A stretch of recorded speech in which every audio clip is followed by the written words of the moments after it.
네. 자, 극장 얘기, 영화 얘기로 또 채팅창이 꽃을 피우고 있습니다. 예, 그러니까요. 아, 저도 애들 데려가면 또 한번 가야 되겠네요. 그러니까요. 네. 자, 그러면 오늘은 저희가 예고를 좀 해드린 대로 현대자동차가 인베스터 데이. 예, 1년에 한 번. 1년에 한 번이에요. 예, 1년에 네, 1년에 한 번 있는 인베스터 데이를 했는데 과연 여기에서 내용 알짜가 좀 있었는지 아니면 그냥 형식적인 인베스터 데이였는지 뭐 하나하나 좀 직접 다녀오신 류종훈 기자와 함께 이야기 나눠보도록 하겠습니다. 어서 오십시오, 기자님. 예, 안녕하십니까. 안녕하십니까. 네, 네, 3프로 TV 반갑습니다. 류종훈입니다. 네. 그 3시쯤 했죠? 네, 3시에 이제 사실 직접 간 건 아니고요. 야. 이게 기관 투자자들 대상으로 하다 보니까 저는 이제 온라인으로 이제 유튜브랑 뭐 이제 IR 통해서 네, 생중계를 그랬어요? 봤어요. 네. 이런. 기자들은 네, 인베스터 데이는 초대를 받지 못합니다. 그래요? 기관하고 애널리스트만 갔다 왔구나. 예, 그렇습니다. 네. 되게 많이 왔더라고요. 그러니까 인베스터 네. 데이는 그러니까 뭐예요? 그러니까 투자자들을 모시고 네. 우리 회사 이렇게 할 거다 설명하는 날인가요? 그렇죠. 쉽게 말하면은 우리 회사가 지금 이 정도 밸류를 받고 있는데 좀 더 밸류를 받기 위해서는 이런 걸 아셔야 됩니다. 약간 이런 걸 좀 기관 뭐 투자자들이나 성장성이라든지 그렇죠. 로드맵이라든지 그런 네. 것들을. 큰 비전을 좀 보여주는 자리거든요.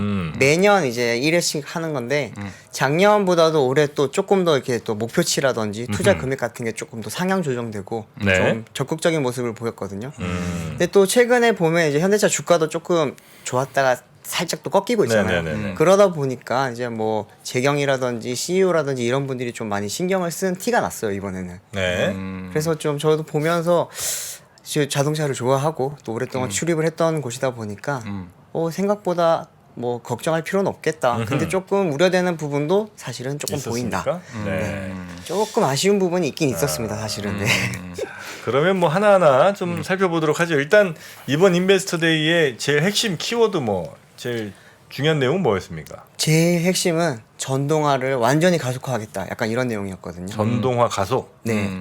뭐 현대차가 지금까지 전동화를 가속화하고 있었다는 거는 다들 아실 거예요. 뭐 전기차를 많이 만들고 있고 네. PHEV라든지 뭐 수소차도 되게 잘했던 곳인데 이번에는 그쪽을 조금 더 투자를 더 늘리고 그리고 이제 판매 목표도 좀 많이 상향 조정하고 막 그러면서 이제 약간 전기차에 올인하나라는 그런 느낌까지 줄 정도로 오늘 좀 힘을 많이 줬거든요. 물론 올인하는 건 아니에요. 올인하는 건 아닌데 우리가 전기차를 잘하고 있고 열심히 하는데 당신들이 아는 것보다 우리는 훨씬 더 여기 진심인 편입니다. 약간 이런 좀 느낌을 좀 주려고 했던 것 같습니다. 그래요? 네. 그 뭐 전동화를 더 가속한다. 이거는 네. 그러니까 뭐 구체적으로 계획들이 나왔을 거 아니에요? 네, 일단 구체적으로 보시면은 일단은 2030년을 지금 전기차에 대해서 좀 많이 대중화 그리고 약간 좀 많은 사람들이 사는 그런 기점으로 보고 있는데 2030년. 네, 현대차 같은 경우에는 2030년까지 200만 대를 팔겠다고 좀 오늘 발표를 했거든요. 그러면 전체 판매하는 것 중에 몇 퍼센트 정도입니까? 전체 판매 목표량이 한 34% 정도를 지금 전기차를 판매를 하겠다 이런 말이에요. 근데 약간 지금 올해 현대차를 100%를 봤었을 때. 그렇죠. 현대차가 전체 판매량이 지금 이제 뭐 오늘 전체 판매량은 사실 밝히진 않았는데 그 전체 판매량의 34%를 이제 전기차로 채우겠다. 그게 200만 대 정도 된다. 그러니까 이런 말이거든요. 2030년에 600만 대 판다는 얘기예요? 600만 대 가량 되겠네요. 예, 600만 대 가량 될 것 같습니다. 예. 어. 그리고 이게 또 200만 대라는 숫자가 작년보다도 조금 많이 증가가 된 거거든요. 작년에는 187만 대 판매 목표로 이제 2030년까지 내세웠는데 올해는 이제 좀 13만 대 더 늘어난 200만 대를 이야기를 하면서 이게 조금 이거는 뭐 생산량이라든지 아니면 이제 상품성이라든지 이런 부분에서 기존보다도 더 이제 자신감이 생겼다라는 그런 이야기가 아닐까 싶습니다. 그리고 또 지역별로도 조금 보면은 뭐 미국 같은 경우에 제일 많이 지금 판매를 해야 되는 곳이기도 하고 네. 현대차가 되게 신경을 많이 쓰는 곳이잖아요. IRA도 있고 그러다 보니까 미국에서만 일단 66만 대의 전기차를 판매를 하겠다고 지금 이야기를 했고요. 그리고 유럽에서도 51만 대 그리고 이제 한국에서는 24만 대를 판매를 해서 200만 대 중에 그 세 곳에서만 141대를 판매를 하겠다는 지금 계획이거든요. 한 뭐 70% 정도를 전기차 판매 목표의 70%를 한국, 미국, 유럽에서 판매를 하겠다. 약간 뭐 그런 내용이었습니다. 네. 근데 그냥 뭐 우리 300만 대 팔 거예요, 500만 대 팔 거예요 이렇게는 안 했을 거고. 네, 당연히 그렇진 않았죠. 그렇죠. 투자도 좀 이야기를 했거든요. 자료 잠깐 준비한 네, 거 자료 좀 보시면은 보죠. 네, 일단은 작년에 밝혔던 이제 투자 계획이 95조 5천억을 지금 10년 동안 하겠다라고 이야기를 했었는데 지금 올해는 109조 4천억으로 지금 한 15조 정도, 14조 정도 더 증액된 지금 투자 계획을 발표를 했고요. 이제 109조라는 게 상당하잖아요. 매년 11조 가량 지금 투자를 하겠다라는 그런 말이거든요. 10년 동안. 네, 10년 동안 매년 11조. 그리고 이제 109조 중에서도 이제 전동화 부분에만 35조 8천억을 하겠다. 이렇게 이야기를 했고요. 109조를 조금 더 살펴보면은 R&D 투자에만 47조 4천억, 그리고 이제 캐펙스라고 하는 시설 투자에 47조 1천억, 그리고 이제 뭐 전략이라든지 새로운 기술을 위한 또 뭐 컨설팅이라든지 이런 부분에 전략 투자로만 14조 9천억 원을 지금 투자할 계획입니다. 11조라는 게 되게 감이 안 오실 수도 있는데 11조. 현대차가 연간 한 100조 넘게 매출을 하고 연간 영업이익률이 한 8%에서 7% 정도 나오거든요. 뭐 번 돈 다 때려 분다는 거예요, 그러면? 그렇죠. 엄청난 겁니다. 예. 아, 그럼 저 주주한테 배당 이런 건 힘들겠네. 배당도 당연히 하죠. 오늘 이제 이야기를 하면서 배당 관련돼서도 조금 이야기가 있었는데요. 네. 배당은 제가 이따 좀 뒤에 다시 한번 말씀을 드리겠습니다. 그러니까 연도별로 2030년까지 100조 정도 투자한다. 네. 그렇게 투자를 해서 뭐 올해 이제 한 전기차 33만 대 판매를 하고 이제 2026년도 이제 94만 대를 판매를 하고요. 그리고 이제 2030년도 때 이제 200만 대 판매를 하겠다. 미국에 공장 좀 세워야 되고 그렇죠. 또 배터리 공장 또 투자한다고 또 계속 뭐 인도네시아 미국 네. 발표했고 그쵸. 그럼 대충 뭐 그 정도 되겠네요. 그것만 해도 지금 공장 짓는데도 돈이 되게 많이 들거든요. 일반 공장 짓는데 사실 내연기관 공장을 짓는 데는 한 1조 정도가 들어요. 근데 전기차 공장을 짓는 데는 그 2배 정도, 2조 정도 들거든요. 이게 왜 그러냐면은 전기차는 부품이 더 적고 사람이 더 적게 필요하니까 비용이 더 적지 않냐라는 생각을 할 수가 있는데 공정은 단순해지는 대신에 들어가는 이제 부품이라든지 로봇이라든지 장비가 굉장히 고가. 자동화 시설은 그렇습니다. 또 예. 더 들어가니까. 자동화 시설이 들어가고 막 그러다 보니까 되게 좀 비싸지거든요. 네. 지금 울산에 지금 이제 2025년까지 구축을 하기로 한 전기차 전용 공장도 2조 정도 들어가기로 했고요. 그런 걸 보면은 지금 전기차로 전환하는 게 사실 비용적인 부분에서는 부담이 굉장히 큰 그런 좀 전환이긴 합니다, 사실은. 그리고 더군다나 전기차 생산 공장만 짓는 게 아니라 배터리 공장도 짓잖아요. 그렇죠, 맞아요. 예. 배터리 그러니까 지금 이중으로 돈이 네. 엄청나게 드는 거죠, 결론은. 네.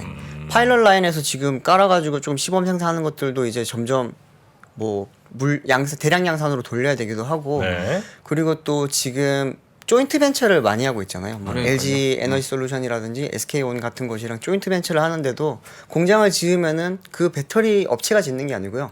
현대차에서도 돈을 내고 그래, 배터리 조인트 업체에서 돈을 벤처니까 내고. 몇 조씩 네. 같이 조인트 벤처 맺는 그쵸. 거니까. 근데 그걸 잘 살펴보면은 현대차가 돈을 훨씬 많이 내요. 아. 이게 돈을 액수 이제 지분율은 같은데 네. 이제 현물도 있고 뭐 돈으로 내는 것도 있고 막 이러다 보니까 돈은 이제 완성차 업체에서 조금 더 많이 내고 그리고 이제 그 배터리를 더 뭐 그리고 우선적으로 그 업체가 가져가고. 채권을 발행해도 현대차가 인수하는 경우가 많고. 그렇죠. 너무 정확하게 잘하시고 계십니다, 역시. 그러다 보니까 이게 이제 뭐 전동화로 전환하는 비용이 높다 하는 게 다 그런 이유 때문이거든요. 네네네. 근데 이제 그러면은 이제 현대차가 200만 대를 판매를 한다고 하면은 최근에 기아도 이제 한번 그 인베스터 데이를 하면서 판매 목표를 올렸었거든요. 기아는 얼마? 기아가 작년 발표할 때 2030년까지 120만 대 판매를 하겠다고 했었는데 올해 160만 대로 올렸어요. 아, 거기도 올렸어요. 엄청 올렸어요. 자료 한번 잠깐 보시면은 이게 33%를 올린 건데 그럼 이 둘을 합치면은 도대체 2030년에 몇 대를 판매를 하겠느냐라고 보면은 이제 현대차가 200만 대, 기아가 160만 대에서 360만 대를 판매를 하는 거거든요. 기존 목표보다 한 18% 정도 더 늘린 거예요. 전기차만 네, 전기차만 360만 대. 그 내연기관까지 합치면 한 1,000만 대 하겠네요. 1000만 대 가까이 판매를 해야지 지금 목표 달성이 됩니다, 사실은. 네. 현대차가 뭐 할 수 있겠죠. 네. 하겠다고 지금 계획을 다 만들어 놨으니까 오늘 또 발표를 한 건데요. 그러면 지금 신차 1년에 판매하니까 7,800만 대? 그 정도 되죠. 780만 지금 작년에 685만 대를 판매를 했고 아니 뭐 현대차 말고 글로벌, 예. 글로벌로 7,800만 대. 작년에 7,800만 그 대였습니다. 정도 예, 됐죠. 맞습니다. 그러니까 예. 그게 얼마만큼 변할지 모르겠지만은 지금 2030년 되면은 뭐 네. 내연기관이나 전기차의 비중은 바뀌겠지만은 네. 대수 자체는 그렇게 변함이 없을 거 아니에요. SNE 리서치라든지 약간 이런 시장 조사 쪽에서 이야기하는 걸로는 한 8,500에서 9천만 대까지 올라갈 거라고 보고 있고요. 왜냐하면 개도국이라든지 이런 데도 지금 자동차가 점점 많이 늘고 그렇기 있고 때문에. 공장도 좀 많이 지어지고 있거든요. 네. 우리나라는 인구가 줄지만 글로벌리는 계속 인구가 늘고 있기 때문에 또 인도 시장 같은 경우에는 지금 아직까지도 거의 태동기에 가깝기 때문에 그런 부분을 다 감안했을 때 9천만 대 가까이까지 올라갈 거다라고 지금 보고 있고 전기차 침투율은 높으면은 80%에서 90%까지 올라갈 거라고 지금 이야기를 하거든요. 근데 그 전기차는 뭐 순수 전기차뿐만 아니라 전동화 차량을 전체를 다 포함을 하는 거기 때문에 그거는 조금 결론적으로 현대차, 기아차가 합쳐서 네. 지금보다는 비중을 더 높게 오히려 네, 하자는 그쵸. 게 목표네요. 결론적으로. 지금 내부적으로는 아마 글로벌 탑 2까지 지금 목표로 세운 걸로 알고 있고요. 네. 대외적으로는 당연히 지금 탑 3를 이야기를 하고 있지만 엄청나네요. 네. 근데 전혀 불가능한 목표가 아니라고 보는 게 도요타가 어떤 지금 전략을 갖고 올지 최근에 뭐 정부에서 굉장히 돈을 뿌려주면서 뭐 공장 짓는 것도 도와주고 있다고 하긴 했지만 좀 늦었거든요.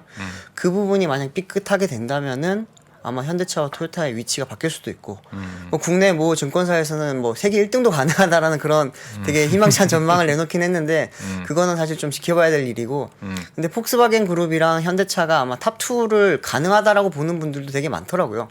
전문가분들과 좀 약간 이야기를 해보면은 그게 예전의 현대차가 아니다 지금은 이제 뭐 글로벌 전동화 시장을 주도한다라는 게 단순히 전기차를 많이 만든다, 뭐 잘 만든다 이런 걸 넘어서 트렌드 자체를 지금 주도를 하고 있기 때문에 그 부분에 있어서는 좀 무시할 게 아니다라고 이야기를 많이 하세요. 그러면은 이게 또 현대차가 이렇게 전동화를 좀 목표를 하고 있는 게 사실은 환경 규제라든지 이런 거랑도 좀 관련이 있고 네. 그러다 보니까 현대차 전략을 또 세워놓은 게 있거든요. 또 자료 한번 잠깐 보시면은 제네시스 브랜드 같은 경우에는 2030년도에 전 세계 모든 지역에서 이제 내연기관차 판매를 중단을 하고요. 현대차랑 기아 같은 경우에도 2035년에 이제 유럽에서 먼저 내연기관을 단종을 시키고 2040년이 되면은 한국, 미국, 중국에서도 이제 내연기관 판매를 중단을 하고요. 2045년이 되면 이제 전 세계 모든 곳에서 이제 내연기관을 안 팔겠다라는 그런 지금 계획을 세우고 있거든요. 오늘 이제 발표했던 200만 대 그런 것도 다 요런 이제 또 계획과 맞물려서 지금 움직이는 거고요. 그러면 현대차가 어떻게 이거를 잘 팔 수 있겠냐? 뭐 단순히 그냥 차만 많이 만들면은 될 게 아니거든요, 사실은. 그러니까요. 근데 그러면 이제 또 플랫폼이라는 게 굉장히 또 중요해요, 전기차에서는. 잘 네. 아시겠지만 뭐 테슬라가 처음에 되게 인기를 끌었던 이유 중에 하나도 전용 플랫폼을 처음으로 적용을 했기 때문에 에너지 효율도 되게 높고 무게도 조금 줄일 수가 있었고 그러다 보니까 이제 다른 업체들도 다 따라서 플랫폼을 만들기 시작했는데 현대차는 지금 eGMP라는 플랫폼을 만들고 있는데 네. 이게 지금 아이오닉 5라든지 EV6, EV9 이런 차에 지금 적용되고 있는 현재 플랫폼이고요. 네. 2025년부터는 이제 2세대 플랫폼이 새로 나오거든요. 근데 이름을 eGMP2 이렇게 가는 게 아니고 IMA라고 해서 통합 모듈러 아키텍처라는 이름으로 새로운 플랫폼이 나옵니다. 이 통합 모듈러 아키텍처는 이제 두 가지로 나눠지는데 네. 하나는 ES 플랫폼, 하나는 EM 플랫폼으로 나눠지고요. EM 플랫폼은 이제 우리가 흔히 아는 그런 승용용 뭐 SUV라든지 세단이라든지 이런 걸 만드는 게 EM 플랫폼이 될 거고 뭐 PBV라든지 아니면은 뭐 픽업 트럭이라든지 뭐 그런 차 전용을 또 ES 플랫폼으로 만들고요. PBV라고 하는 건 이제 특수 목적 차량. 그렇습니다. 예. 네. 지금 현재는 뭐 니로 EV가 지금 니로 플러스가 지금 국내 뭐 기아 최초의 PBV라고 하긴 하는데 사실은 조금은 애매한 차량이고요. 진짜 PBV는 이제 아마도 이 ES 플랫폼을 활용해서 나올 건데 그 그림을 지금 제가 준비를 못했는데 저번에 기아 인베스터 데이 때 나왔던 그림들을 보면은 미국의 전기차 스타트업인 카누 혹시 아시나요? 예, 카누. 네, 알죠. 현대차랑 잠깐 이제 스케이트보드 플랫폼 협력을 조금 했던 곳인데 네. 그 카누가 차량이 좀 약간 둥글둥글하게 좀 예쁘게 귀엽게 생겼거든요. 뭐 봉고차처럼 생긴 것도 있고 트럭도 있고 약간 둥글둥글하게 생겼는데 기아가 만드는 PBV도 약간 그런 형식으로 좀 가는 것 같아요. 그 ES 플랫폼, EM 플랫폼을 지금 만들려고 하는 이유가 eGMP 플랫폼이 정말 세계 거의 막 최고 수준의 플랫폼이긴 한데 한계가 조금 있어요. 약간 세단형 차량을 만들 때 좀 불편함이 있거든요, 사실은. 아이오닉 6를 타보면은 내가 세단을 탔는데 발이 왜 이렇게 많이 올라오지? 이런 느낌도 들고 조금 거동이 조금 자연스럽지 않다라는 평이 많거든요. 네. 그렇기 때문에 이제 이런 좀 이 GMP에서 있었던 단점들을 조금 보완을 해서 이제 이 EM 플랫폼을 지금 개발을 하고 있고 그게 2025년이면 2년 뒤면 이제 그걸 또 기반으로 하는 지금 차들을 지금 준비를 하고 있습니다. 새로운 플랫폼도 지금 준비 중에 있고 네. 그 플랫폼에 얹혀질 차들도 이제 곧 그럼 한 2, 3년 후 계속 쏟아지겠군요, 또. 그렇죠. 이게 플랫폼이 또 중요한 게 이게 아키텍처랑 쉽게 말하면은 쉐시랑 그리고 이제 밑바닥 그리고 이제 안에 들어가는 모든 그런 시스템을 다 포함해서 플랫폼이라고 말을 네. 하는데 지금 이제 정동화도 전동화니 나중에 자율주행 쪽으로 넘어가게 되면은 전선이라든지 통신망이라든지 굉장히 중요해지거든요. 차량 내부 안에서도 네네네네. 그걸 또 좀 원활하게 만드는 게 또 이제 IMA 플랫폼의 또 아. 특징 중에 하나고요. 그러면 또 레벨 3 이상의 자율주행에 있어서 조금 더 효율성도 높아지고 네. 안정성도 높아지고 뭐 그런 부분을 지금 준비를 하겠다라는 게 또 오늘 또 발표 내용이 있었습니다. 그 새로 나온 플랫폼은 그러니까 소형차부터 대형차까지 다 커버하는 거예요? 아니면 그렇습니다. 예. 아 그래요? 네, 쉽게 가능한- 말하면 네. 경차 정도부터 제네시스 G90 같은 그런 대형차까지 모든 플랫폼 모든 차량을 하나의 플랫폼으로 만들 수 있게 만들겠다 이런 거거든요. 아 그게 가능합니까? 네, 가능하죠. 지금 EGMP 같은 경우는 사실 음. 이론상으로는 가능은 해요. 근데 조금 차량의 상품성이 떨어지다 보니까 안 만드는 건데 EV9이 EGMP가 만들 수 있는 최대 크기라고 보면 되거든요. 네. 내년 나오는 아이오닉 7 같은 경우에도 EV9이랑 비슷한 크기예요.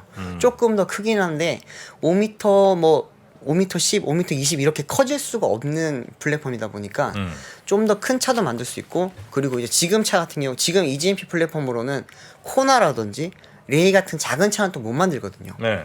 그러다 보니까 또 그런 또 차량도 만들 수 있는 통합형 플랫폼을 만들겠다라는 게 IMA 전략이었기 때문에 그건 좀 기대를 할만할 거예요. 구체적으로 보면 기본 골격은 똑같이 만들고 네. 이게 디자인만 좀 틀리게 하면서 한 게 플랫폼이잖아요, 결론적으로. 그렇습니다. 예. 근데 이제 그 뭐 축간거리도 있을 것이고 네. 또 이게 그러니까 작은 거에다 뭐 큰 거 붙이는 건 뭐 가능은 할 것 같아요. 네네. 근데 이제 그 작은 기본 베이스에다가 큰 이걸 자꾸 이렇게 붙이다 보면 뭐 이렇게 뭐 무게 중심을 잘 이렇게 못 잡는다든지 뭐 이런 일들이 물론 이제 메카닉한 건 다 해결하시겠지만 하겠죠. 네. 그게 한 플랫폼으로 그 작은 차부터 큰 차까지가 다 된다 커버된다 이거죠. 네, 이게 조금 폭스바겐이랑은 반대되는 지금 전략이거든요. 폭스바겐 같은 경우에는 뭐 MEB 플랫폼이라고 해서 그 플랫폼은 이제 뭐 약간 중소형 차량, 중준형 차량까지 사용을 하고 고급 차량은 뭐 PP 플랫폼이라든지 다른 플랫폼을 쓰고 있어요. 그래서 그래야 될 것 같은 그냥 생각은 그런데 네. 그렇지 않나 보죠. 그렇게 하면은 뭐 어떻게 보면 최적화는 조금 더 좋을 수 있긴 한데 근데 또 비용이 되게 많이 뭐 들거든요. 그렇겠죠. 네. 플랫폼 하나 개발을 하는데 거의 10조 이상 들어요. 사실은. 10조? 네. 제대로 된 플랫폼을 개발을 하려면은 몇 조 들어가거든요, 그냥. 그래요? 그렇기 때문에 이 플랫폼을 하나의 제대로 된 플랫폼을 개발해 놓는 것만으로도 원가 절감이 상당해지고 뭐 또 다양한 차량을 내놓을 수 있다는 게 또 현대차 그룹의 또 지금 장점이잖아요. 경차부터 네. 고급 세단까지 다 있잖아요. 이런 완성차 업체가 폭스바겐이랑 현대차밖에 없거든요, 사실은. 네. 그러다 보니까 지금 이런 또 그 회사에 또 그런 라인업에 또 최적화된 플랫폼을 만들고 있기 때문에 그런 부분도 조금 기대를 해볼 만하고요. 사실 이게 플랫폼 좋고 다 좋은데 차를 못 만들면은 아무 소용이 없잖아요. 그렇죠. 그러니까요. 그러다 보니까 이제 현대차가 또 공장도 엄청나게 짓고 있거든요. 이 공장 짓고 있는 게 지금 왜냐하면 공장이 부족해요. 현대차가 연간 33만 대 전기차를 판매를 하겠다라는 게 올해 목표인데 이것도 뭐 달성은 하겠지만 여기서 어떻게 늘릴 건데라고 할 때마다 항상 나오는 게 공장이거든요. 자료 잠깐 보시면은 지금 이게 해외에 있는 전기차 공장이 지금 미국 엘라바마 공장에서 지금 EGV70 이제 GV70 전기차를 만들고 있고 인도 공장에서 이제 코나 일렉트릭 만들고 있고요. 그리고 아이오닉 5도 만들고 있고 체코 공장에서 이제 코나 일렉트릭 만들고 있고 여기 지금 하나 표시가 안 됐는데 인도네시아 공장에서도 이제 최근에 올해부터 아이오닉 5를 만들고 있거든요. 근데 그 해외 공장에서는 만드는 생산량이 사실 많지는 않아요 지금. 그리고 뭐 엘라바마 공장도 최근에 시작을 했고 그러다 보니까 국내에서는 그러면 어디 만드냐면은 현대차 그 울산 공장 음흠. 그리고 이제 아산 공장 여기서 지금 만들고 있다 보니까 네. 쉽게 말하면 시설이 굉장히 지금 부족한 상태입니다. 그래서 아까 말씀드렸던 2조 원을 지금 투입을 해서 지금 울산에다가 전기차 전용 공장을 만들고 있고요. 이게 완성이 되면은 이제 한 공장에서만 30만 대를 만들 수 있게 되는 거거든요. 한 공장에서. 네. 보통 완성차 공장이 이제 1조짜리 공장을 만들면은 연산 30만 대, 그리고 이제 뭐 특근이라든지 이런 거까지 다 포함했을 때 최대 한 45만 대 정도까지 만들 수 있는 거를 지금 가정을 해서 항상 공장을 만드는데, 이번에 이제 HMGMA라고 하는 이 공장 같은 경우에도 지금 HMGMA는 미국에 짓는 공장이거든요. 이거는 네. 이제 2조 원을 투입을 해서 연간 30만 대를 만들겠다라고 하는 거고요. 울산 공장도 지금 비슷한 이거보다는 좀 비용이 적게 1조 좀 넘게 들어가긴 하는데 거기도 지금 전용 공장을 만들고 있고, 이게 되면은 이제 그때부터 아마 폭발적으로 생산량이 늘면서 2026년도 때 94만 대 그 목표 달성을 하겠다. 약간 이런 지금 계획입니다. 그러니까 이제 하드웨어적으로는 생산 공장도 많이 짓고, 그다음에 플랫폼도 만들어서 네. 적용하고. 그렇죠. 그리고 소프트웨어적인 거는 이제 자꾸 이제 자율주행 쪽으로 가는 게, 네. 왜냐면 아까 PV도 나왔고, PV에 또 가장 적용할 수 있는 게 자율주행으로 적용할 수 있는 거니까. 그쵸. 뭐 자율주행 혹시 로드맵은 나왔나요 혹시? 오늘 그게 좀 아쉬웠던 게, 제가 아까 말씀드렸던 것 중에 약간 아쉬운 부분이 있었다는 게, 그래요? 전동화 부분은 엄청 세게 말씀하셨어요. 오늘 뭐 위에 이제 고위 관계자들이 나와서 이야기를 하는데, 전동화 이야기하면서 우리가 완전 전기차 업체로 전환을 하겠다라는 그런 모습을 보여줬는데, 아쉬운 거는 자율주행이라든지 아니면 뭐 수소라든지 최근에 또 강조를 할 때 SDV라든지 이런 부분은 조금 약했거든요.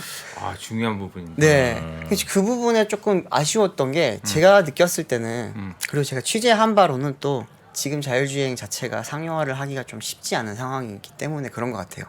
그 미국의 모셔널인가요? 네. 거기랑 그 한국에는 포티투 포티투다. 네. 네. 그 두 개를 자율주행을 하기 위해서 네. 인수를 한 거잖아요, 근본적으로. 포티투닷은 인수를 했고, 모셔널 같은 경우는 앱티브라고 하는 이제 부품 회사랑 자율주행 전문 부품 회사랑 현대차가 이제 50대 50으로 합작사를 만들었고요. 합작사 생각해보니까. 모셔널 같은 경우에는 사실 지금 표시가 안 나는데 되게 잘하고 있거든요. 미국에서 이제 라스베가스에서 지금 자율주행 차를 돌리고 있고, 리프트라는 업체랑 같이 하고 있고, 캘리포니아 쪽에서도 지금 우버랑 같이 지금 준비를 하고 있고요. 그리고 올해부터는 무인 자율주행도 지금 준비를 하고 있거든요. 무인 자율주행을 하는 곳은 사실 구글의 웨이모 그리고 GM의 크루즈 이 두 곳밖에 없어요. 그 다음번에 지금 현대차가 모셔널이라는 지금 브랜드로 지금 준비를 하고 있는 거고, 네. 그런 부분에 있어서는 기술력이 사실은 뛰어난 건 맞는데, 조금 뭐라 그럴까요? 아직까지 상용화를 하기에는 준비 과정도 많이 필요하고, 뭐 법률적인 부분도 있어야 되고, 또 아직 기술적으로도 아시겠지만 사람은 실수가 용납이 되는데 기계가 용납은 안 되거든요, 대부분 사람들이.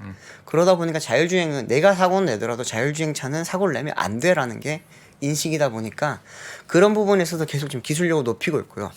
국내에서는 자율주행을 지금 어떻게 준비를 하고 있냐면, 현대차 자체적으로 준비도 하고 있고, 그리고 포티투닷과 함께도 준비를 하고 있어요. 네. 근데 포티투닷 같은 경우에는 이제 소프트웨어 플랫폼을 활용하기 위한 지금 회사로 가지고 있는 거고, 이 회사의 기술력을 가지고 우리가 자율주행을 서비스를 하겠다는 사실은 지금 약간 의문입니다.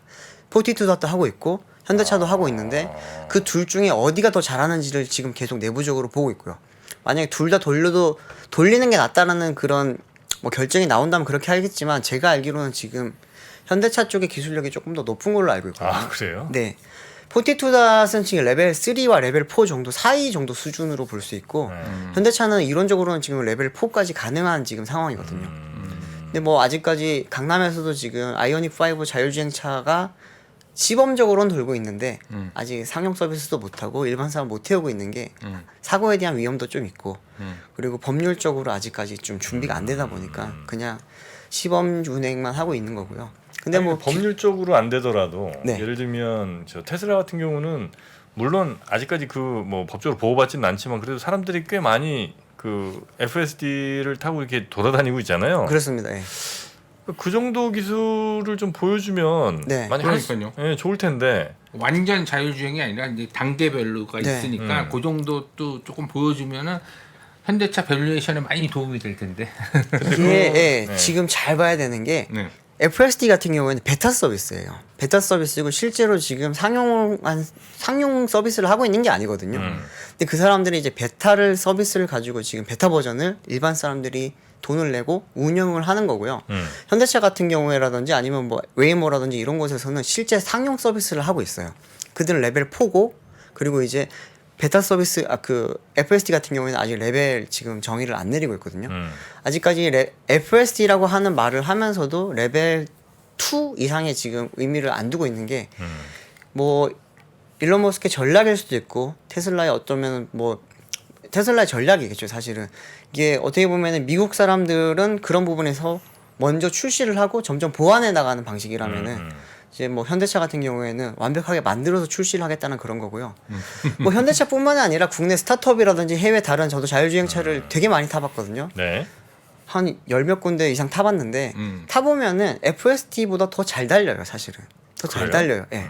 FSD가 최고가 아니라는 거를 좀 아셨으면 좋겠는데. 아 그래요? 네. FSD는 ADAS 쉽게 말하면 운전자 보조 시스템 중에서는 최고는 맞을 거예요. 네. 근데 자율주행 쪽에서 최고라고 한다면은 그거는 조금 약간 저는 말에 좀 어폐가 있다고 보는 게 자율주행이라면 실제로 그러면 자율주행이라는 그런 면허를 딴다든지 제대로 그런 자격을 얻고 나서 자율주행 서비스를 해야 되는 건데 그게 아닌 상황에서는 좀 비교가 1대1 비교는 조금 어렵지 않나라는 그런 생각이 아니, 듭니다. 네. 이건 뭐 개인적인 판단이시겠습니다만 류정 네. 기자님이 보실 때 혹은 뭐 운전해서 경험을 했을 때 네네. 운전자로서 FSD 그러니까 테슬라 차량보다 네. 다른 자율주행 차량들이 오히려 더 내 목적지에 가는 길들을 잘 운행해서 갑니까? 네. 뭐 크게 다를 게 없지. 많이 차이가 나는 건 아닌데 아 그래요? FSD만 잘한다는 건 아니에요. 아. 그리고 FSD보다 잘하는 업체들도 있어요, 실제로. 다 그 비슷하게는 하고. 네, 다 비슷하긴 합니다, 사실. 아 그래요? 네. 근데 이제 오히려 조금 더 안 알려졌을 뿐이고요. 네. 그리고 안 알리는 것도 있고요. 왜? 이게 뭐 예전에 막 밸류에이션 올리려고 할 때는 이걸 막 알렸는데 실제 이제는 밸류에이션이 중요한 게 아니라 서비스를 하고 사업을 해서 돈을 벌어야 되는 상황에서는 그런 마케팅적인 요소보다는 기술력을 높이고 조금 더 완벽에 가깝게 만드는 게 더 중요하기 때문에 이게 막 자랑을 해놨는데 실제로 상용 서비스를 하다가 사고가 났어요. 그러면은 그 회사는 그 순간 문 닫아야 될 수도 있거든요. 그렇기 때문에 일부러 자랑을 더 많이 안 한다고도 볼 수 있고 지금 가만히 있어도 이제는 알 사람들은 다 안다라는 판단도 있고요. 그리고 FSD 같은 경우에는 아직까지 조금 뭐라 그럴까요? 그 일론 머스크가 말했던 로보택시 서비스를 안 하고 있잖아요. 2020년도에 하겠다고 했는데 안 하는 이유도 다 이유가 있을 겁니다. 그거 같은 경우에는 뭐 지금 상용 서비스를 못 하는 이유가 있기 때문에 거기에 대한 리스크가 굉장히 크고 아직까지 테슬라는 많이 커가야 되는 기업이기 때문에 네. 그런 리스크 테이킹을 하기보다는 조금 이제 베타 서비스를 통해서 기술력을 조금 높여가고 있다라는 측면으로 보는 게 좋지 않을까 그렇게 생각이 들어요. 어차피 미래로 왔으니까 네네. 또 이제 현대차의 미래는 이제 로봇. 네네. 그렇죠? 이제 보스턴도 보스턴 인수했고, 다이나믹스, 예. 다이나믹스도 인수하고 그다음에 UAM 쪽도 네. 정의선 회장이 계속 강조를 하잖아요. 뭐 그쵸. CS 가서도 강조하고. 네. 그거는 혹시 발표가 있었나요? 오늘 슈퍼널 이야기가 잠깐 있긴 했거든요. 슈퍼널? 이제 슈퍼널이 뭐냐면 네. 이제 그 현대차가 미국에 설립한 UAM 이제 전문 또 법인인데 아, 거기에 대해서도 기체 만드는 거예요? 네, 기체 만들고 서비스까지 지금 같이 플랫폼 하는 곳인데요. 자료를 잠깐 준비를 하긴 했는데 네. 지금 현대차의 중장기 사업 중에 이게 슈퍼널이 굉장히 큰 역할을 하거든요. 땅에서만 이동하는 게 아니라 하늘에서도 이제 현대차가 이동을 하겠다라는 거기 때문에 근데 오늘도 관련 내용이 새로운 내용이 크게 없었다고 사실은 보시면 되고요. 뭐 허니의 슈퍼널 뭐 전기 항공 택시 개발 협력이라든지 롤스로이스 수소 연료 전지 이거 다 나왔던 이야기였거든요. 근데 이게 지금 이거 역시도 지금 새로운 이야기를 많이 안 한 이유가 2025년까지 아직까지는 기체도 없고 그리고 관련해서 지금 물밑 작업을 계속 하고 있어요. 오늘 뭐 이야기했던 자율주행이라든지 뭐 SDV라든지 이런 뭐 UAM이라든지 모든 게 사업을 중단을 한 게 아니거든요. 사업은 다 진행이 되고 있어요. 물밑에서 진행이 되고 있을 뿐이지 아직까지 이거를 출시를 한다든지 뭐 대중들에게 공개할 수준이 아니기 때문에 이야기를 안 한 건데 그래도 궁금하잖아요, 사실은. 그러다 보니까 조금 새로운 내용이 있으면은 예를 들면 뭐 기체가 이런 모양이 될 겁니다. 우리가 지금 사진에 나와 있는 거는 벌써 3년 전에 보여줬던 우버랑 같이 만들겠다고 했던 그 기체 모양이거든요. 근데 지금 이 기체로 갈지 다른 모양으로 갈지 그 부분도 지금 논의가 굉장히 많고 제가 알기로는 바뀌는 걸로 알고 있어요. 그렇죠. 근데 그런 부분에 대해서는 아직까지 공개를 안 하고 있기 때문에 아마 뭐 보완적인 이슈가 있겠죠. 그렇기 네. 때문에 보여주지 않는 걸 텐데 조금 궁금하기는 하죠. 당장 2년 뒤에 국내에서는 이제 뭐 KT랑 뭐 현대건설이랑 같이 컨소시엄 맺은 그곳에서 또 좀 네. 시범 서비스를 보여줘야 되는 상황이니까 궁금할 텐데 좀 네. 그런 부분을 꽁꽁 숨겨놓는 게 아쉽긴 합니다. 약간 우리 시청자분들이랑 조금 소통을 잠시 하자면 네네. 지금 뭐 몇몇 분들께서 야 테슬라보다 더 잘하는 데가 도대체 어디야? 그 실명 한번 대봐라. 네네. 지금 테슬라 너 타보긴 해봤냐? FSD 네. 너 해보지도 않고 지금 왜 거짓말 자꾸 하냐? 이런 얘기를 하시는 분들 꽤 많거든요. 다 타봤어요. 일단 타봤어요. 타보신 건 팩트. 네. 예. 제가 장담하는데 국내에 네. 그 레거시 기자들 중에서 자율주행차 제가 제일 많이 타봤을 거예요. 진짜. 아 그렇습니까? 네. 아 좋습니다. 네. 제가 국내 스타트업들 차 거의 다 타봤고요. 네. 그리고 해외 업체들도 거의 뭐 벤츠, BMW 다 타봤거든요. 웨이모는 사실 못 타봤어요. 지금 웨이모는 못 타봤고. 근데 뭐 FSD 당연히 타봤죠. 안 타보고 제가 말을 할 리가 자, 없잖아요. 근데 FSD보다 더 괜찮다 혹은 FSD보다 떨어지지 않는다고 얘기할 회사가 어디냐는 거예요. 대부분 회사들은 비슷해요. 수준이 다. 자율주행차가 지금 출시가 안 돼서 그렇지. 네. 자율주행차라고 하는 지금 시범 그 뭐라 그럴까 시범 운행 차량이라든지 개발 차량들을 타보면은 FSD만 잘한다라고 지금 느낄 수가 없어요, 사실은. FSD가 못한다는 말이 아니에요. FSD 엄청 잘하고 대단해요. 네. 근데 FSD만 잘하는 게 아니라는 거죠. 다른 업체들도 그 정도 하고 있고. 근데 FSD 같은 경우에는 지금 좀 대단하다고 볼 수 있는 거는 겁 없이 딱 내놨다는 거죠, 그거를. 그 부분은 정말 인정을 해줘야 돼요. 제일 먼저 거기를 개척을 했고 대중화 시켰다는 건 인정을 하는데 자율주행이라면은 자율주행 자격을 얻고서 자율주행이라는 또 의무를 다 하면서 해야 되는데 그걸 안 하고 있는 거는 사실은 조금 자율주행 자격이라는 건 뭐죠? 자율주행 차가 다니려면은 네. 면허를 따야 돼요. 우리나라나 미국이나? 우리나라는 미국이나 다 면허를 따야 됩니다. 아 자율주행 면허가 있어요? 네, 자율주행 면허가 있어요. 그럼 어떻게 따는 거예요? 그거는 이제 그 주라든지 미국 같은 경우 주정부라든지 네. 그리고 이제 그 교통국이라든지 이런 사람이 데서 따야 되는 거? 차가 따야 되죠. 차가 따는 거? 네, 사람이 따는 게 아니라 차가 따는 그 거죠. 차를 어디 뭐 당국 같은데 제출을 해서 이게 실제로 돌아다니는 거 보고 네. 얘한테 그럼 오케이 이 정도면 되겠다라고 아. 자율주행 면허를 주는 거군요. 그렇죠. 아 그렇구나. 네. 근데 지금 그거 받은 웨이모라든지 뭐 모셔널이라든지 다 면허를 받고 지금 운행을 하고 있어요. 차가 면허를 받고. 네. 근데 지금 테슬라는 안 받았어요? 안 받았죠. 테슬라는 레벨 2잖아요. 레벨 2. 오토파일럿이 레벨 2고 FSD는 레벨이 없습니다. 일론 머스크도 항상 말하는 게 레벨은 의미가 없다. 그 말을 많이 하거든요. 네. 근데 그러면서 이제 우리는 레벨 자격을 얻겠다 이런 말을 한 적이 사실은 없기 때문에 그 부분은 뭐 조금 나중에 테슬라가 또 나중에 또 받을 수도 있겠죠. 로보택시 영업을 하려면 사실은 레벨을 그런 면허를 따야 되고 운송 면허를 따야 되기 때문에 그 부분은 나중에 또 받지 않을까 싶기도 한데 지금은 베타라는 건 확실하고요. 아니 기술하고 면허가 무슨 상관이 있는데 상관은 있지 왜 없어요? 아니 기술이 어느 정도 돼야 면허를 받을 거 아니에요. 그러니까 물론 이제 면허 안 받고 기술을 엄청 발전시켜 놓고 아직 숨겨놨을 수도 있지 테슬라가. 네. 근데 그거는 이제 우리가 평가할 수는 없는 거고 그렇게 얘기하면 이제 그거는 이제 다른 회사들도 뭐 갖고 있으니까 그건 뭐 뭐라고 못하는 거니까 그거까지 얘기할 필요는 없는 것 같고 현재 나온 제품들을 일단 타보셨을 때 기본적으로 비슷한 정도의 수준 혹은 테슬라 FSD보다 조금 더 나은 수준까지는 경험을 해보셨다는 거고 나은 것도 있고요. 네. 예, 그런데- 비슷해요 다들. 예, 만약에 테슬라 FSD가 정말로 자율주행으로서 가장 뭐 앞선 기술이나 그거를 갖고 있다면 그걸로 당연히 면허를 받아서 운행을 하면 되는데 그렇게는 하지 않는다는 말씀이신 거죠? 네 맞습니다. 예. 네.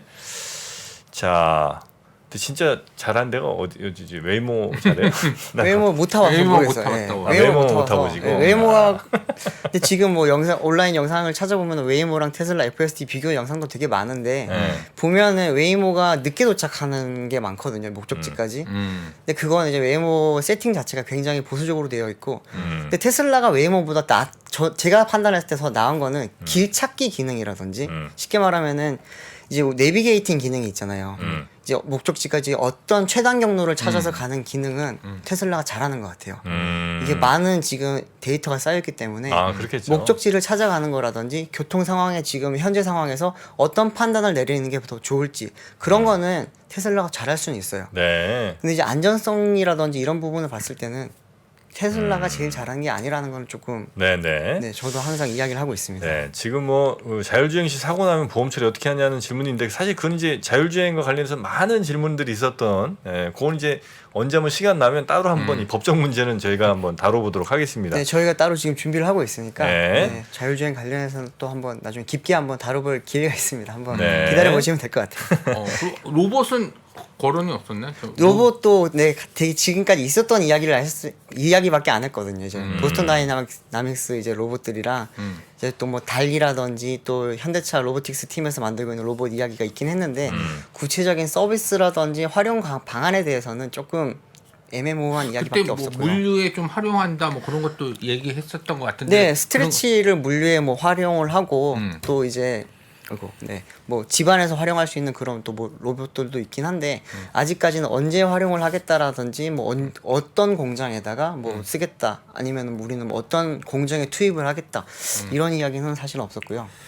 그러니까 조금, 좀 네. 상장을 2025년까지인가 그 조건이 있어서 자꾸 물어보는 거예요. 지금 네, 그래서 오늘 제가 좀 아쉬웠던 거는 계속 전동화 부분만 너무 강조를 해서 조금 아쉬웠거든요. 근데 이제 끝날 때쯤 돼서 제가 좀 들었던 생각이 그래 이렇게 계획은 좋고 근데 되게 좀 뭐라 그럴까요? 이렇게 좀 큰 지금 목표를 세운 상황이잖아요.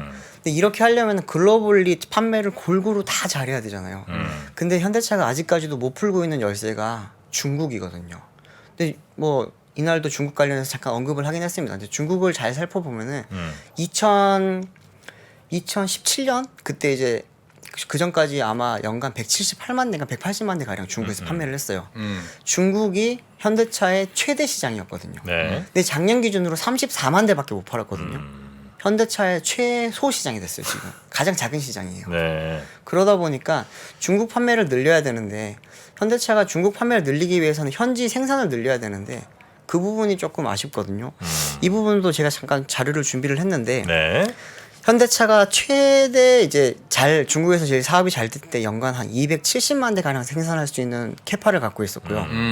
근데 지금 베이징 1공장을 뭐 얼마 전에 이제 중국의 리오토라는 업체에 팔았고 그리고 작년에 이제 베이징 5공장도 그 충칭 공장이라고는 이제 현대차 5공장도 이제 문을 닫았고요. 네. 그리고 올해 또 이제 4공장을 지금 문을 닫을 계획이고요. 이게 기아 같은 경우에도 지금 뭐 오늘 기아 이야기는 아니지만 기아도 지금 1공장을 문을 닫은 상태고요. 그러다 보니까 현대차 입장에서는 생산 캐파 자체가 많이 줄어든 거거든요. 이거는. 그러면 이게 안 팔려야 된 요인이 뭔가요? 경쟁력이 없어서 그런 건가요? 네, 그때 이제 혐한도 있었고 그리고 이제 사드 보복 이후에 사실은 현대차가 좀 직격탄을 많이 맞았거든요. 그 혐한과 그리고 이제 중국차 업체들이 올라온 거죠. 기술력이 많이 올라왔는데 가격 경쟁이 사실 안 돼요. 같은 차를 두고 봤을 때 예를 들면 산타페랑 그리고 이제 중국의 산타페급의 차를 보면 가격이 2배 차이 나거든요. 그러다 보니까 이제 예전에는 성능도 2배 차이가 났는데 지금은 이제 성능은 8, 90%까지 올라오다 보니까 가격이 한 1,500만 원 정도 더 싸면은 중국차를 타는 거죠, 이제는. 그리고 현대차를 살 돈이면은 돈을 조금 더 써서 난 BMW를 사겠다.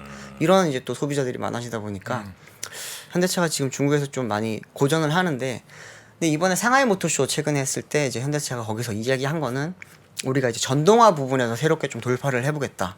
그러면서 지금 제가 아까 공장 뭐 X표 쳐놓고 막 했던 부분이 1공장도 리오토에 그 중국 전기차 업체 리오토에 판매를 했고 5공장이랑 4공장도 지금 이제 폐쇄를 올해 하고 나면은 이것도 지금 중국 업체들한테 지금 판매를 할 계획이거든요. 근데 공장을 팔면은 또 현금이 굉장히 많이 생기잖아요. 이걸 가지고 지금 2공장이랑 3공장에 또 좀 시설 투자를 하고 이렇게 해서 좀 R&D 투자도 해서 전동화 쪽을 조금 많이 힘을 써보려고 지금 계획을 하고 있고요. 네. 현대차가 지금 중국에서는 전략을 3가지 전략으로 가는 게 고급화, 그리고 전동화, 그리고 이제 고성능화라고 해서 현대차가 다음 달 출시하거든요. 아이오닉 5N이라고 하는 이제 고성능 전기차를 출시를 하는데 또 이것도 이제 국내 출시하고 미국 출시하고 유럽이랑 중국까지 지금 나가는 걸 계획을 하고 있기 때문에 그런 부분도 지금 중국에서는 좀 먹히지 않겠냐라는 게 사실은 오늘 현대차의 이야기였는데 상하이 모터쇼 현장에서 들어본 이야기로는 조금 좀 암울했습니다. 네.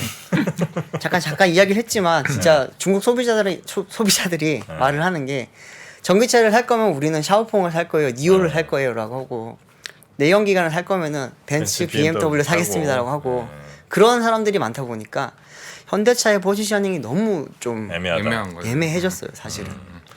아니 근데 중국이 약간 좀 그러는 것 같아요. 뭐 다른 나라들도 그럴 거고 뭐 그건 욕할 일도 아닌 것 같은데 뭐 네. 예를 들어 중국에 15억 인구가 소비 인구가 있어요. 근데 중국의 자동차 뭐 100년 만년 계속 수입할 거 아니라면 그 자기네 자동차 산업 키우려면 가까이 있는 혹은 뭐 이렇게 좀 접촉 가능한 회사들이랑 합작해서 기술 좀 뭐 좀 안 좋은 말로 빼돌려. 그렇게 해서 자기네 자동차 만들어. 네. 그다음에 그동안 잘 시장 점유하고 있던 회사들 좀 안 좋게 씹어. 저 나라는 못된 나라야. 뭐 이런 식으로 할 수 있잖아요. 뭐 그럴 수도 있겠죠. 네. 그러고 이제 그 나라 자국 산업 저 자동차 회사들 잘 하겠지. 나라에서. 네. 화장품도 약간 좀 그러는 것 같고 뭐 저 무슨 저 문화 콘텐츠 같은 것들도 뭐 그렇게 해서 자국의 산업 키우는 게 어찌 보면 그 나라 입장에서는 너무 당연한 거 아닌가. 그래서 뭐 그 과정을 우리는 이제 자동차 또 뭐 또 화장품, 뭐 의류 뭐 이런 것도 다 하나하나 그렇게 뭐 갈 수밖에 없는 흐름이 있는 게 아닌가. 그러니까요. 한한령 그런 것보다는 이제 그 시대의 조류가 바뀔 때, 네. 자동차 산업이 바뀔 때 중국에서 네. 그게 이제 결론적으로 이렇게 됐다. 그렇게 보면 그래서 지금 현대차가 되게 공을 들이는 시장이 인도 그리고 이제 아세안 시장인데 특히 인도 같은 경우에는 아까 초반에 잠깐 말씀드렸지만 되게 초창기 아직 태동기라고밖에 안 보이거든요. 그러다 보니까 이제 인도 공장에서도 지금 되게 공장을 많이 짓고 있고 최근에 지인 공장도 인수하고 그랬던 게 어쨌든 인도 시장을 잡아야지 우리가 중국에서 놓쳤던 그 물량을 땡겨올 수 있다. 그리고 이제 1,000만 대 가까이 되는 그런 판매 목표 달성을 하기 위해서는 사실 인도 시장이 거의 지금 필수적이거든요. 거기서도 지금 전기차 쪽을 되게 많이 신경을 쓰고 있어요. 그리고 현대차 내부적으로 생각을 하는 게 인도 같은 경우에도 보면은 고급화랑 그리고 이제 되게 대중화가 시장이 굉장히 나눠져 있거든요. 근데 현대차가 고급화로만 밀고 나가기에는 사실 브랜드력이 조금 부족하기도 하고 중국에서는 통했던 그런 방식으로 가다가는 또 똑같은 결과가 나오거든요. 근데 제네시스는 제네시스대로 가겠지만 현대차는 대중 브랜드로서 가져갈 수 있는 이제 좀 저가형 모델들을 많이 내놓으려고 지금 준비를 하고 있고 또 실제 현재 지금 판매하는 차량들도 우리나라에는 안 파는데 인도에만 파는 차들이 있어요. 뭐 크레타라든지 뭐 i20라든지 이런 차들은 국내에는 안 파는데 그 나라에 또 맞는 차기 때문에 거기 또 판매를 하고 있고 전동화 부분에서도 되게 신경을 많이 쓰는 게 후진국일수록 전동화를 좀 빨리 돌아갈 수가 있거든요. 그 나라에는 내연기관 자체를 한번 아예 건너 뛰어버리고 자동차 시장 자체가 전기차로 시작되는 그런 걸 지금 준비를 하고 있기 때문에 특히나 현대차가 지금 인도네시아 시장 같은 경우에는 되게 공을 많이 들이고 있습니다. 네. 인도네시아에서는 지금 뭐 현대모비스랑 현대차랑 LG에너지솔루션이 같이 합작 법인을 만들어 이제 LCLI 이제 그린파워라고 하는 회사도 있고요. 거기는 이제 배터리 회사인데 그 회사가 지금 인도네시아 공장에 아이오닉 5 전용 지금 배터리도 다 공급을 하고 있고 뭐 그런 부분에서 봤을 때는 이제 현대차가 그런 좀 처음에는 작게 시작을 했지만 인도네시아 시장에서도 좀 많이 넓혀 나갈 거고 뭐 다른 뭐 태국이라든지 베트남이라든지 이런 데서도 지금 판매 법인들 지금 되게 열심히 하고 있거든요. 도요타가 워낙 90% 이상 갖고 있다. 도요타가 일본 차가 90% 이상 갖고 있다 보니까 그 시장을 가져오는 게 되게 힘든데 현대차도 이제 그 부분을 위해서 지금 아세안 공장에서 생산한 차는 뭐 관세 면제가 되고 이런 게 있다 보니까 또 FTA 활용을 하고 이런 지금 전략들을 많이 쓰고 있기 때문에 뭐 아세안 시장만 좀 밥만 먹더라도 되게 많이 올라갈 수 있고 그 시간이 이제 좀 많이 지나서 네. 그 질문 들어온 거 하나만 좀 예. 마지막으로 소화하고 현대기아차가 네. 다른 건 잘 만드는데 미션 잘 못 만든다는 얘기가 있습니까 혹시? 미션이 네. 영 내구성도 안 좋고 그래서 네네. 영 극복을 못하는 것 같다 이거는. 미션 이야기가 있긴 있습니다. 예. 미션이 뭐 근데 지금 8단 자동 변속기 때 항상 좀 문제가 많긴 했었는데 근데 근데 지금은 이제 전동화로 점점 넘어가다 보니까 미션이 뭐 미션의 중요하지 않은 중요성은 상황이? 많이 안 중요해지고 이쪽 사실은. 다행이네요. 네. 근데 뭐 지금 8단 미션 같은 경우라든지 아니면은 뭐 7단 DCT 미션 같은 근데 경우에는 잘 못 만든 건 맞아요? 못 만든다고 하기는 좀 그런데 잘 만들기도 하지만 근데 문제가 더 잘 만든 회사들이 네. 좀 더 있어요? 뭐 ZF라든지 아이신이라든지 뭐 게트라게 이런 회사들이랑 비교를 하면은 당연히 딸리죠. 아 그래요? 그쪽은 미션만 만드는 회사잖아요. 근데 현대차는 엔진도 만들고 미션도 만들고 차도 만들다 보니까 조금 부족함이 사실 있는 건 아니 사실입니다. 그 미션 사다가 하면 되잖아. 뭐 미션 사서 예전엔 썼는데 네. 완성차 업체들이 이제 보면은 되게 자존심 같은 것 중에 하나가 파워트레인은 우리가 해야 된다라는 게 있거든요. 아 이게 차의 심장인데 네. 이거 우리 못 만들면 진짜 자동차 회사는 아니다. 네. 그 벤츠, BMW 이런 데가 유명한 이유는 사실 엔진 잘 만들어서잖아요. 아, 근데 이제 현대차는 뭐 엔진도 못 만들진 않지만 그렇다고 해서 그들만큼 잘 만드는 건 아니고 충남도 미션도 많이 샀으니. 그런 부분이 좀 아쉽죠. 아 그래요? 네. 아 그거는 팩트? 아니 그 약간 좀 네, 맞는 얘기. 팩트긴 팩트입니다. 아 그래요? 뭐. 그 회사들에 비해서는 저는 이제 차이 네. 그런 차이 없는 줄 알았거든요. 아닙니다. 네. 아 그거는 이제 확실히 있긴 있군요. 네. BMW 같은 경우에 예를 들면은 타보시면 ZF 8단이랑 정말 엔진 정말 궁합이 정말 장난 아니거든요. 칼 같은 그런 뭐 체결감이라고 하는 말이 우리가 그 요즘은 다 오토 차량이지만 이제 엑셀레이터에 힘을 주고 이제 올라갈 때 보면은 이 RPM 올라가서 변동될 때 그 덜컥거림이 있어요. 근데 그게 거의 안 느껴지게 가고 또 스포츠 모드로 바뀌었을 때는 그걸 또 내 몸이 느낄 수 있게 만들어 주는데 전혀 에너지 손실을 없게 만들어 주거든요. 그 에너지 손실이 없으면서 속도는 올라가고 그리고 이제 승차감에도 영향을 안 주게 하는 게 변속기의 되게 중요한 기술 중에 하나인데 ZF라든지 이런 회사들은 그런 부분을 잘하는데 현대차의 8단 미션은 조금 아쉽다 그런 이야기가 많죠. 현대차가 그래서 전동화로 넘어가면은 기회를 많이 얻을 거라고 이야기가 많았던 게 내연기관 엔진이라든지 그런 또 변속기라든지 이런 부분에 조금 부족함이 있다 보니까 그런 평가도 사실은 많았고요. 아 그래요? 근데 오늘 약간 충전 이야기 잠깐 마지막으로 드리자면은 좋습니다. 중요하니까. 네, 뭐 애널리스트도 되게 궁금해했고 최근 테슬라 이제 NACS 방식을 지금 뭐 미국 표준으로 거의 표준 몰고 하냐, 가는 하냐. 분위기잖아요. 뭐 포드도 그리고 GM도 이제 손을 들었고 사실은 네. 스텔란티스도 지금 거의 넘어가는 분위기다 보니까 어떻게 할 거냐고 했는데 현대차는 그 부분에 대해서는 약간 좀 한국인으로서 조금 약간 자신감 있는 모습을 보여줘 좋긴 했는데 조금 걱정되긴 합니다 사실은. 아 그러면 그거를 네. 도입 안 하겠다. 도입 현재로서는 지금 검토만 하고 있고 도입할 계획은 없고요.